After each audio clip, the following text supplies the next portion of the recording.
미국과 소련이 팽팽하게 대치하며 전 세계가 3차 세계대전의 공포에 떨었던 냉전시대. 실제로 전쟁이 일어났다면 어떤 일이 벌어졌을까요?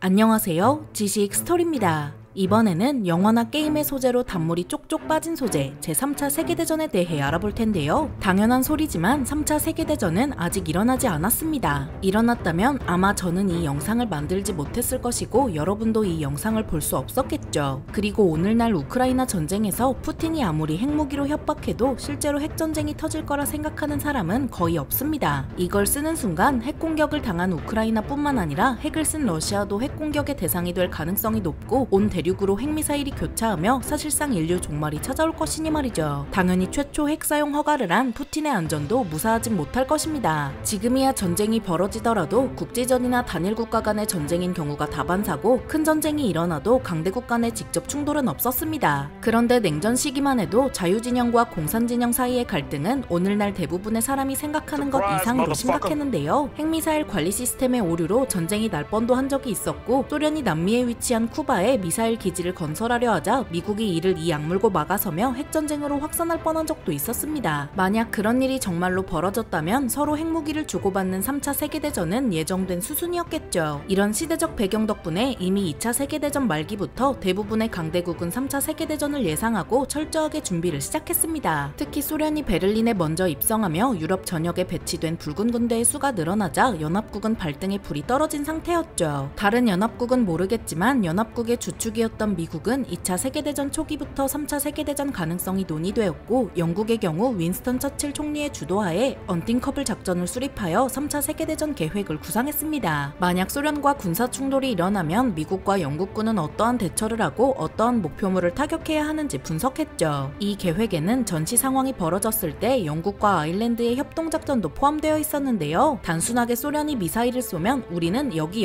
때려버리자처럼 단순한 상상 또는 계획이 아닌 철저한 대비를 하고 있었다는 의미입니다. 이런 계획 중에는 부분적으로 실행된 것들도 있는데 가장 대표적으로 북대서양 조약기구 즉 나토 연합을 예로 들 수 있습니다. 1949년 결성된 나토는 미국과 유럽 국가들로 이루어져 있는데 평소에는 소련의 군사적 확장을 저지하다가 3차 세계대전이 터지면 유럽으로 진군할 이들을 막아서는 역할을 하는 조직이었죠. 물론 실제로 3차 세계대전이 터지지는 않았지만 나토는 주기적으로 합동작전을 하며 최악의 상황을 대비했습니다. 예를 들어 1957년 스트라이크백 훈련에는 무려 200척의 군함과 650기의 군용기 그리고 7만 5천 명의 병사가 동원되어 소련과 전면전 상황을 대비한 대규모 훈련이 있었습니다. 이런 훈련 중 가장 유명한 건 매년 열리는 리포저 훈련인데요. 전쟁 발발 시 미국에서 유럽으로 물자를 수송하는 데 초점을 둔 훈련이었습니다. 1, 2차 세계대전처럼 제3차 세계대전에서도 미국은 여전히 엄청난 양의 물자 지원으로 전쟁에서 이기겠다는 것이겠죠. 이런 훈련을 수행하는 것과 더불어 나토는 소련의 군사 움직임을 정찰하는 데도 열을 올렸는데요. 미국이나 유럽처럼 소련도 전쟁을 위해 여러 준비에 나설 것이 분명했기 때문입니다. 소련의 세계대전 준비로 가장 대표적인 사례는 라인강까지 7일이라고 불리는 군사 시뮬레이션인데요. 이전 영상에서도 한번 다루었던 적이 있지만 간략하게 설명하자면 핵전쟁이 터진 후 소련군은 유럽을 어떻게 공략할 것인지 연구한 것입니다. 이름처럼 독일의 라인강까지 7일 만에 주파하겠다는 것이죠. 그것도 수많은 핵폭발을 이용해서 말입니다. 기본적으로 핵전쟁을 상정하고 진행된 이 시뮬레이션의 결과는 폴란드에서만 200만 명이 넘는 민간인이 사망하고 폴란드 전역에 심각한 황폐화를 예상했다고 합니다. 실제로 핵무기가 사용되었을 때 얼마나 끔찍한 결과를 초래할지 시뮬레이션을 통해 알 수 있었지만 소련의 입장에서 그 피해들은 승리를 위해 희생해야 하는 숫자에 불과했겠죠. 정말로 필요하다면 소련은 주저하지 않고 이 계획을 실행했을 것입니다. 지금 상황을 돌아본다면 소련이 붕괴하면서 미국과 소련 사이에 3차 세계대전이 터지는 일은 일어나지 않았다는 것이 정말 다행이라 볼 수 있는데요. 그런데 만약 소련이 붕괴하기 전에 미국과 소련이 진심으로 맞붙었다면 어떠한 결과가 나왔을까요? 이런 궁금증 덕분에 냉전 당시의 3차 세계대전을 상상한 다양한 전쟁 소설이 나왔습니다. 그중 가장 유명한 건 현대 밀리터리 소설의 창시자 톰 클랜시가 해전 전문가 레리 본드와 함께 집필했다고 알려진 붉은 폭풍입니다. 지금까지도 3차 세계대전에 관련한 소설 중에는 가장 완성도가 높다고 알려져 있는 소설이고 군사 소설 중에는 사실상 성경으로 취급받고 있습니다. 작품은 1980 1980년대 중반 나토와 소련이 작정하고 3차 세계대전을 벌인다는 내용을 다루고 있고 핵무기가 아닌 재래식 장비로만 전쟁을 수행하는 것을 묘사하고 있죠. 소설은 아제르바이잔 무장단체가 석유 생산시설을 파괴하고 이 때문에 소련이 자원 부족에 직면하자 페르시아만의 석유를 노리기 시작합니다. 그런데 이 페르시아만의 석유를 얻어내는 과정에서 미국과 나토의 간섭이 필수적으로 작용할 테니 소련은 어쩔 수 없이 자국의 자원 문제 해결을 위해 유럽을 침공하게 되죠. 유럽의 침공을 통해 미국과 나토의 전력이 타격을 입으면 소련이 페르시아만으로 진격해도 이들이 군사적으로 개입하지 못하게 하려는 전략이었습니다. 물론 소련이 갑작스러운 선제 공격을 감행하면 국제 여론이 그들을 비난할 것이 뻔하니 일단 KGB를 이용해 크렘린 궁전에 폭탄 테러를 가하고 이를 독일이 공격한 것이라며 거짓 선전을 합니다. 그리고 이에 대한 보복이라며 본격적으로 소련의 유럽 침공이 시작되죠. 그런데 소련의 자랑이자 부심인 엄청난 기갑 웨이브를 밀고 들어갔지만 이에 만반의 대비를 해두며 공군력을 업그레이드해왔던 나토에 의해 저지당하는데요. 개전 첫날 소련 육군은 서유럽에 발을 들이기 무섭게 나토의 항공자산에 의해 엄청난 타격을 입고 진격이 늦추어집니다. 이게 가능했던 건 미군이 스텔스 전투기를 이용해 소련군 조기 경보기를 미리 제거해두었기 때문이었죠. 한편 나토군은 첫날 소련의 지상군을 어느 정도 저지하지만 해상에서는 그 반대의 일이 벌어집니다. 유럽으로 향하던 미 항모전단을 향해 소련군 폭격기 편대가 수백 발의 대한미사일을 발사해 항모전단을 박살낸 것인데요. 추가로 소련의 강력한 핵잠수함 전력에 의해 나토군의 해상 활동은 큰 제약을 받습니다. 항모전단의 괴멸로 멘탈이 나가버리자 해상은 제 아무리 미국도 제 마음대로 활개를 치고 다닐 수 없게 되었죠. 그렇게 소련은 아이슬란드를 점령합니다. 아이슬란드라는 전략적 요충지를 확보한 소련은 이곳에 공군기지를 활용해 항공전력을 투입하는데요. 결국 서유럽과 북유럽에서 소련 공군이 날뛰기 시작하면서 나토 군대가 견제받는 상황도 펼쳐집니다. 이를 통해 소련의 지상전력을 견제하던 나토의 항공전력이 분산되자 지상의 상황도 격변하죠. 독일에서 양측 지상군이 대격돌을 벌이고 소련군이 돌파구를 마련하여 계속 진격을 감행합니다. 결국 미군의 항모전단의 심각한 피해와 소련의 수많은 핵잠수함으로 인해 유럽은 서서히 소련에 잡아먹히죠. 미국의 제대로 된 도움이 없는 유럽은 소련과의 힘겨루기에서 불리했습니다. 결국 서베를린을 점령해서 나토를 약화시킨 뒤 페르시아만에 소련군을 보내는 계획이 거의 성공할 수 있게 되었습니다. 나토는 매우 불리한 입장이 되었죠. 이때 미국은 전쟁의 양상 자체를 뒤집는 묘수를 떠올리는데 바로 대서양에서 활동하는 미 함대에 가장 큰 위협이 되는 소련군 폭격기 기지를 파괴하는 것입니다. 물론 러시아 본토에 있는 시설이기 때문에 이를 타격하는 게 여간 쉬운 일이 아니지만 미국은 은밀히 잠수함 부대를 파견해 토마호크 미사일을 발사해서 이 기지를 완벽히 무력화하는 데 성공하죠. 소련군 폭격기 전력이 괴멸되자 미 해군의 미사일을 미친 듯이 쏘아대는 걸림돌이 사라졌고 미국은 엄청난 전쟁 물자와 지원군을 유럽으로 급파하게 됩니다. 전황은 이제 나토에게 유리하게 돌아가기 시작하죠. 아이슬란드에는 미 해병대가 상륙작전을 거행하여 소련군을 싹쓸이하는 것과 동시에 그곳에서 활동하던 소련 공군도 미 공군과 해군의 합동작전으로 괴멸당합니다. 나아가 아이슬란드에서 잡힌 소련군 포로를 신문하여 소련이 전쟁을 일으킨 이유가 석유 부족 때문이라는 사실을 알게 되는데요. 그렇게 미국은 소련의 기름줄을 말리기 시작하죠. 공군을 이용해 본격적으로 소련군 석유시설을 파괴하면서 점차 소련의 목을 조여오자 전황은 완전히 미국 편으로 기우는데요. 결국 소련 내부에서 점차 전쟁을 멈추어야 한다는 목소리가 커지자 패배를 수용할 수 없었던 강경파가 쿠데타를 일으켜서 핵폭탄을 이용해 나토를 쓸어버리려는 계획을 세우는데요. 하지만 다행히 온건파에 의해 쿠데타가 조기 진압되고 소련이 휴전을 선언하며 전쟁은 종식됩니다. 이런 흥미진진한 내용을 다루는 붉은 폭풍은 출간된 이후 큰 이슈를 일으켰습니다. 물론 강경우파로 유명한 소설가 톰 클랜시가 집필한 만큼 전황이 나토와 미군에게 압도적으로 유리하게 돌아가는 게 단점이라 꼽히지만 3차 세계대전의 전개를 매우 정확하게 예측했다는 평가를 받았습니다. 나아가 미국에 위치한 러시아 대사관에서도 이 책을 사갔다고 하며 미국 로널드 레이건 대통령이 영국 마가렛 대처 총리에게 소련의 군사 전략을 이해하기에 좋은 소설이라며 직접 추천을 해주기까지 했죠. 그리고 당시 소설에서 등장한 군사 전략과 장비가 실제로 4년 후 벌어진 걸프전에서 대활약을 펼치며 당시 상상했던 근미래 전쟁에 대한 톰 클랜시의 상상이 매우 정확했다는 사실을 증명했습니다. 여담으로 우크라이나 전쟁이 벌어지며 해외 밀리터리 덕후들 사이에서 붉은 폭풍이 다시 한번 주목받기도 했었는데요. 미국은 무슨 우크라이나에 고전하는 러시아군을 보며 냉전 때 3차 세계대전이 터졌어도 러시아가 나토와 미군에게 별 볼 일 없는 수준의 군사적 능력을 보였을 것이라는 의견이 나왔습니다. 실제로 러시아군은 소련 시절부터 엄청난 양의 재래식 무기를 축적하고 있지만 경제가 파탄난 수준이기 때문에 정밀 타격 무기가 부족하고 전술교리의 개선 시기를 놓쳤으니 어찌 보면 맞는 말인 것도 같습니다. 아무리 우크라이나가 서방의 적극적인 지원을 받았어도 군사력 2위를 달리는 러시아가 계속 고전하는 모습을 보면 진짜 냉전 시절 군비 확장의 풀스탯을 찍은 미국이나 나토를 상대로는 도저히 상대가 안 되었을 되었을 거라는 말도 분명히 일리가 있습니다. 하지만 예상대로 흘러가는 전쟁은 없습니다. 소설처럼 되었을 수도, 소련의 승리가 되었을 수도, 미국에게 잽도 안 되었을 수도 있죠. 실제로 3차 세계대전이 일어나지 않았기 때문에 이처럼 소설을 읽고 그 당시 3차 세계대전이 일어났으면 어떠했을지 상상해보는 것이 우리가 할 수 있는 전부입니다. 실제 전쟁은 정말 비극적이고 안타깝지만 여전히 전쟁을 소재로 한 공상 이야기들은 우리와 같은 사람에게 여전히 가슴을 뜨겁게 만듭니다. 이런 소재의 영화, 소설, 게임 등이 많이 등장해준다면 더 즐거울 것 같기도 하네요. 이렇게 이번엔 제3차 세계대전이 벌어졌다면 과연 어떤 일이 일어났을지에 대해 톰 클랜시의 소설 붉은 폭풍을 빌려 알아보았는데요. 비록 출판된 지 오랜 시간이 흐른 소설이지만 관련 주제에 관심이 있으신 분들에게는 적극적으로 추천해드리고 싶습니다. 여러분들의 3차 대전 시나리오는 어떠신가요? 댓글로 남겨주시면 감사하겠습니다. 영상이 유익하셨다면 구독과 좋아요 부탁드립니다. 감사합니다. 지식스토리였습니다.